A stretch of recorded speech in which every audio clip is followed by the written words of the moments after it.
Florists of Reddit, what's the saddest thing you've ever had to write on those little message cards? The florist I work at prints the cards and we don't have to handwrite them. The sympathy cards are always sad, but the worst one I've read was something along the lines of "I'm so sorry for the loss of your brother so soon after the loss of your parents. I upgraded that arrangement a bit and I know it wouldn't make the situation any better, but I wanted to make sure the flowers they received were extra nice." The florist didn't write it, my grandfather did. "Happy anniversary. I'll always love you. Pet name." It was delivered on their 40th anniversary, 5 months after he had passed from colon cancer. He had his son, my uncle, get the card and he wrote it a week before he passed. My uncle then saved it and sent it with the flowers my grandfather had ordered for her. We found the card again when she passed away. She had kept it stashed in one of his old cigar boxes with a stack of other love notes he'd sent her through the years, most when he was overseas in World War II. My mom was a floral arrangement specialist at Kroger. A young woman came in asking for lilies and rosebuds with baby's breath. My mom put it together for her and asked what she wanted on the card. The woman replied, "To Lily, the breath of your baby shall forever bloom, in our hearts and yours." She told my mom her sister's daughter died of SIDS the day before. Our goalkeeper hung himself when he was 14. His father was one of the biggest florists with several shops all around the city. I've never seen a grave like his since. It was practically a garden. Every card read "For my son, I'm sorry," and then finished with another confession. Apparently he had neglected him after his wife died and tried to keep the business running. Not necessarily sad, but weird. After my dad's funeral we were looking at the various arrangements and the cards. A rather lovely one came from my dad's old boss. Nice, except he supposedly had died 3-4 years earlier. He went off the grid. Nobody heard from him. Eventually everyone in the business said he died. Never did see him. He should have written on the card, "PS, I know it isn't really relevant to you anymore, but I am not dead." A man paid for flowers to be left at his wife's graveside once a month. Always wrote "I love and miss you" on it. Not the saddest thing to write, but just the idea of it. He always called to make sure we didn't forget, too. Also, having to do the flower arrangements for a friend I was just with the night before. Imagine finding out they died because someone was ordering flowers for their parents. I was a florist for about 5 years, and though I don't specifically remember any of the card messages, my worst day was when a local 7 or 8-year-old girl passed away after she was thrown from a horse. The neighborhood she lived in was right across the street from my shop, and one day before the funeral all the little girl's friends came in with their parents to pick things out for the funeral. It was heart-wrenching with each of these little girls and boys choosing flowers and saying what they wanted on the card. I'll never forget it. Different kind of sad, I guess, and the card itself was actually fine. Just the usual sappy little love note, signed by your secret admirer. The guy came to one of the shops and paid in cash. When the delivery came, the girl at the door panicked and started crying, demanding to know who it was from. Our drivers don't have that information, but stayed with her and tried to console her while the main shop was called and payment info was checked. Since he didn't use a card, we couldn't have told her even in a best case scenario. We had no info at all. She didn't want the flowers, so the driver brought them back. Eventually, the shop was contacted and asked to go through their security camera footage, because the girl evidently had a long-term stalker who she had moved to get away from. Don't know the end of the story, unfortunately, but I always was relieved when the secret admirers I dealt with paid with a credit card. My grandmother was a florist for many years. I used to go to the greenhouse with her all the time and watch her make these amazing flower arrangements. One day, I was visiting and she's just got done making a stunning bouquet with a small card in the center. The card read, "Eric, I'm sorry to have heard of your recent tragedy. You'll forever be missed by us all." Turns out Eric was just getting married. The arrangement was from his drinking buddies.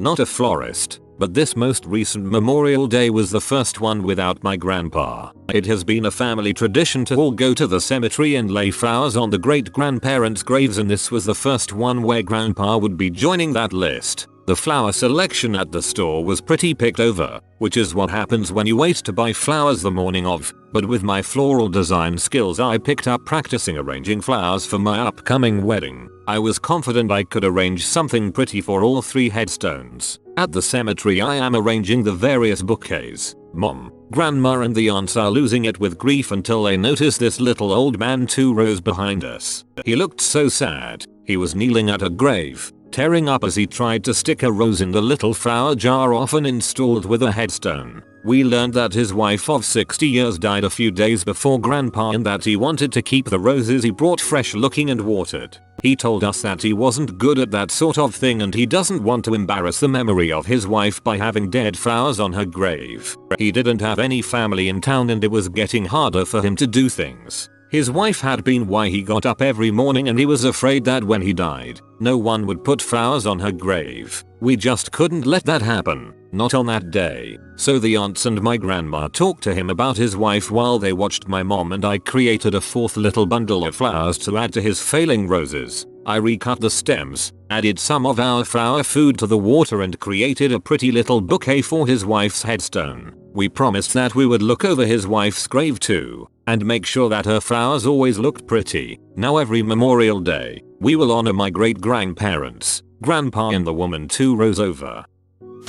My shop used to do funerals. We had a couple come in once and they just did not seem all there. Taking the order was very difficult but eventually we got them sorted out with a nice little spray blue arrangement for a casket and some blue and white standing arrangements. Turns out they had just lost their 4-year-old son and were actually fresh in our shop from the funeral home where they choose the casket. We got orders the rest of the week from their friends and relatives with cards like "Heartbroken for you" and "He was the sweetest boy." Having seen them as they went through it made every card hard to write.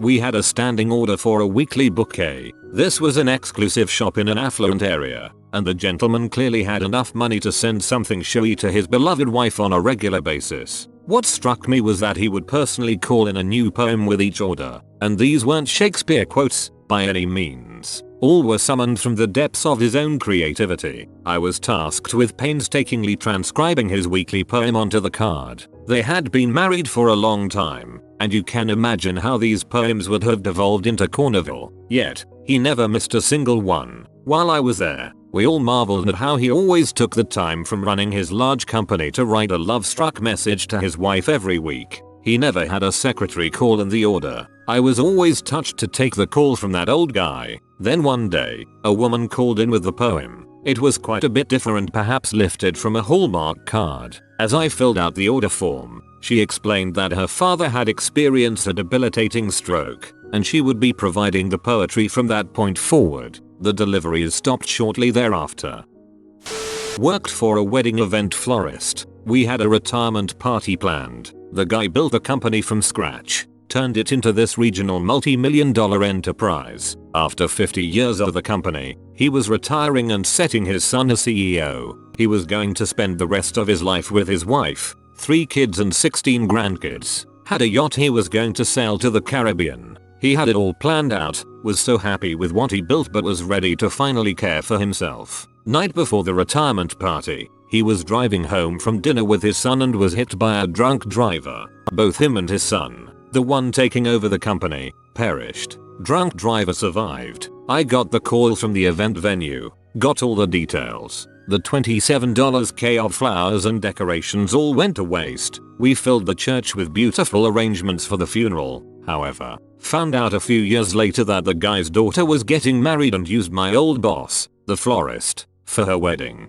Turns out her mother ended up killing herself 9 months after her husband's death. They say she went into a deep depression after his death. She truly loved the guy and looked forward to spending the rest of their lives together. Well, not what was written but the bad timing of it. My brother has always been a sarcastic and funny kind of guy. He had a friend from church who was hospitalized due to some lifelong health complications. The guy has been hospitalized a lot his life and it was expected he'll be out in no time. He sent flowers basically saying, "I bet you a $100 you'll come out of this fine and we can go get high and hammered with the money." The flowers arrived 2 days after he died. I was a trainee florist when I was 17. The saddest one I had was a phone order from a gentleman who wanted a bouquet of flowers with the note, "Sorry I ruined your life," to his ex-lover. Not a florist, but my mom was working at the same desk job for 10 years. 9 years in a row she got Valentine's flowers from my dad, who worked at the same place in a different department. On Valentine's Day, he was a custodian, so he would show up, filthy, with a bouquet screaming, "Where's my lady?" And every year my mom and her co-workers got a great kick out of it, until they got divorced and she didn't get flowers that last year. The whole job was quiet and concerned. I brought her flowers instead with my little sister after school, 17 and 13 years old at the time. The whole job was crying. She quit a few weeks later.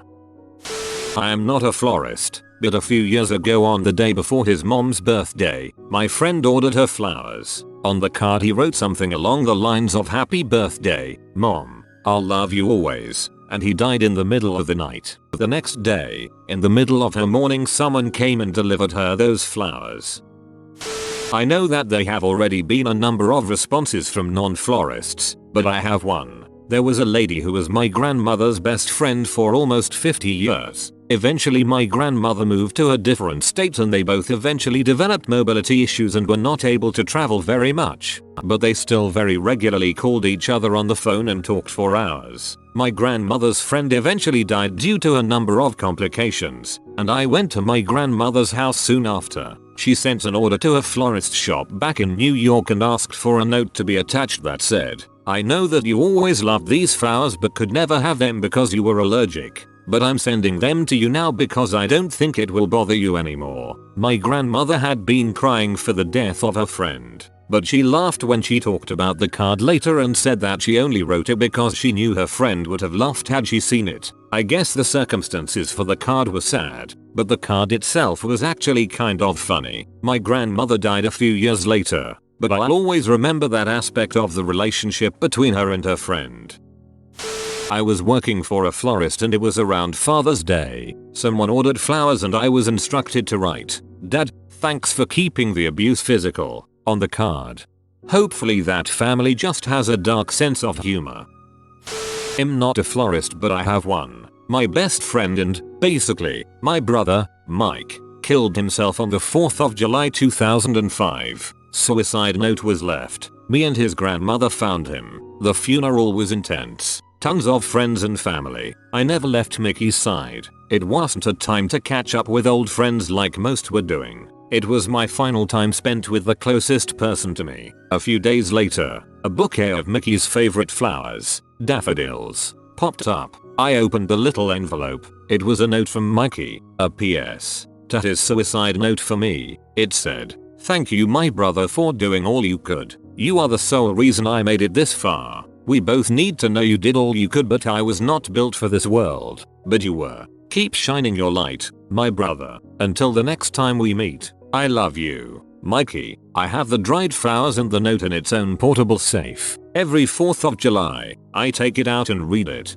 I have sent many bouquets to friends and family members I've lost. I have received plenty as well. In my lifestyle, we lose folks regularly. But that note was the single most powerful, painful, enjoyable, and humbling message I have ever received. I once had to send an arrangement and card to a woman at her work. The order was placed by her and was for the 1-year anniversary of her miscarriage. She specifically requested that we not reveal the sender if anyone called in to ask. The card was intentionally left with no sender, so the woman got the arrangement she sent herself, called us to ask who it was from, and we had to tell her, "I'm sorry, the sender has asked to remain anonymous," even though the previous night she had called herself to order it. Absolutely heartbreaking. Not a florist, but I once had flowers delivered to my office and the card said, "I know I will never see you again but I wanted to thank you for changing my life." I have no idea who they were from. My brother died of an extremely rare disease when he was 7 years old. I was 2 at the time. About a year or 2 ago I came across a memo my dad wrote for the expat community to inform people of the loss. We were living in Tanzania at the time. The part that hit me the most was, "A life, no matter how short, is a lifetime." I helped a cute and quiet boy and his father make an arrangement and they had "Happy birthday, mommy" on the card. I told the boy, "I bet your mommy will love this." Give her a hug with it. 2. The boy teared up and said he didn't think he could make his hug reach heaven and he hoped she could see the flowers on her grave. Dad looked wrecked. I still feel awful. I ran a gift shop at a hospital. I got an order for a very elaborate bouquet. I asked what they wanted the message to say, which followed with, "Your loss is heaven's gain." It was delivered to maternity. My mom once sent me flowers with a card that said, "Hope this isn't a nail in the coffin." Why, you might ask? Because even though my mom ordered a bouquet with no roses, the last time there were roses in the bouquet. I'm allergic to roses. Turns out the next bouquet still had roses. Both were supposed to be get well soon flowers after a series of surgeries I was having. The second time she called to complain because her order said on it no roses, but the place essentially said they did substitutions because the bouquet she picked had like some super seasonal flower at their discretion and she could eat it. She did a Yelp review and they changed their tune by sending a new bouquet to me of freaking roses. After that we just had to laugh. I mean, I get the roses are expensive and that's what most people want, but really? Really? Dead customers write no reviews. This is more flower sadness related, but I guess it belongs here. A girl in our work received flowers to her desk on Valentine's Day and was delighted, even though they didn't look very impressive. But she told me her boyfriend had been struggling financially recently because he was starting his own business, so this meant a lot to her. About half an hour later, a girl who sat 2 desks away received a much more impressive bouquet which got a lot of attention from the other women in the office. I saw the first girl watch all this, looking so sorrowful, before taking her flowers and hiding them under her desk. I had one that said, "To honor your dying wish, I am putting this truth on a card for the world to see. I never loved you and resented you in my life. Now that you are gone, I feel a certain relief." There, I said it, Mom. Not sure if this counts, but I was picking up flowers for GF of 2 year at the time. They gave me the wrong flowers but for the same girl. Turns out there was another guy in the picture trying to get her to date him. The look on the shop owner's face was priceless, especially since I had read what he had instructed them to write on the card at that point. Only here for a day, however his memory will live forever. I worked at a cemetery and god, baby graves are the worst. I got used to digging and tending the big ones, but I was reluctant to even clean the baby ones. So many people left little mementos and one had an Iron Man action figure standing next to it. Technically those should all go in the trash, but we always left them there. Besides working for a bank for 3 years and college, I've spent my entire 28 years in the flower industry. My mom has owned a shop since I was 2. My dad owned a greenhouse, etc. It's the family business. The saddest thing I can think of, there's too much. The mother whose 6-year-old dreamed of having a fairy tale wedding. When she died of cancer, she gave her a fairy tale funeral. The families that take flowers to their infant's grave. It's between 20 years but they're still just a baby to them. Words on an enclosure card just can't describe sadness like I've seen. I've met with families to discuss funeral arrangements countless times. I've seen deceased people weekly, if not daily, since I was a little boy. These people are friends and family, members of my small community. It takes an emotional toll. I'm sure to some florists it's just business, but not to us. You have been visited by the extremely rare green beanie Sarah meme. Like this video in the next 7 seconds and you will be blessed with non-itchy beanie head this winter. Thanks for watching. If you are new to the channel, you can subscribe. I publish new videos every day. Until then, check another video, or don't. Either way, have a great day you magnificent people.